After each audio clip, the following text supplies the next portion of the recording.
Hey guys, today I wanted to work with you guys on what we call taking your shoulders to the level of the attack. Now, in boxing, there's a lot of debate on whether I should hunt for the head or whether I should attack the body or whatever combination in and of. However, what we want to say today is maybe one's not superior than the other, but both are essential and complement the other. And so if we're going to attack the body effectively, there's a few tricks of the trade that we can do. Now, for today, we're going to focus primarily on straight attacks to the body. There's all sorts of different mechanics when we start with punches or attacks that are coming around at a different angle. So today, we're just going to stick with straight attacks to the body.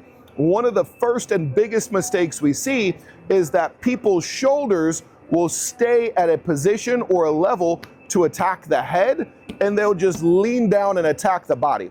Now, what this does is it disrupts my body's ability to transfer weight in. All right, so if I'm up here and I jab high and jab low, that jab to the body is going to do a few things negatively. First, it's not going to carry any power. Second, no matter what I do, there's a big gap between my hand and my shoulder and my face. That's generally a bad thing as far as my brain cells go. So what I want to do first is take myself down to the level of the attack. Now, this is accomplished in a few ways. Some are good, some are bad. The good ways are I bend my knees. You'll notice I'm not hinging at my waist.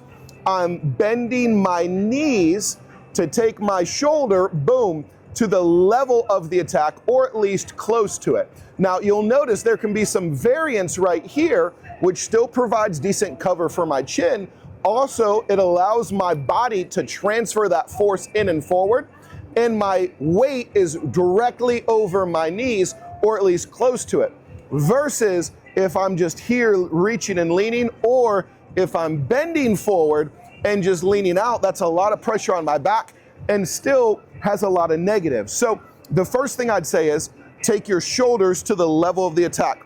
The second thing I would say is hide it with an attack that blinds or distracts the person. So I'm right here, so I shoot high with a jab, then I come down low either with another jab or a cross into the body.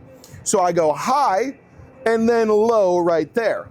Notice the change of levels and the change of the attack. This jab right here, whether it lands or not, blinds them, gives them something to react to, something to think about. And while they're doing that, I come down here to strike to the body, and then I could come back upstairs, boom, with that next attack, whether it's a jab, a hook, or whatever that is. So if I'm gonna attack the body with straights, first, I take my shoulders to the level of the attack, or at least very close to it. Second, I give them something up high to think about before I go low. This works in a reverse mentality as well, where I give them something low to think about before I come back up high. And then the third thing is this. I would recommend that you move off angle after that. And so here's what I mean by that. If I go high, then I go low, and then I just stand straight back up, I'm really putting myself what we call in the pocket. I'm right here in range, and now I'm very vulnerable to attack.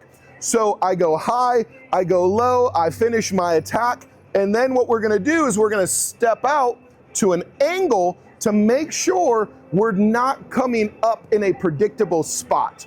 One of the most dangerous parts of boxing or just combat sports in general is bridging the gap and then exiting after a combination. And so we wanna make sure that when we do those things, we're entering behind strikes or head movement, taking our shoulders to the level of the attack, giving them something else to think about, and then when we exit, we're doing so at an angle that's hard to anticipate.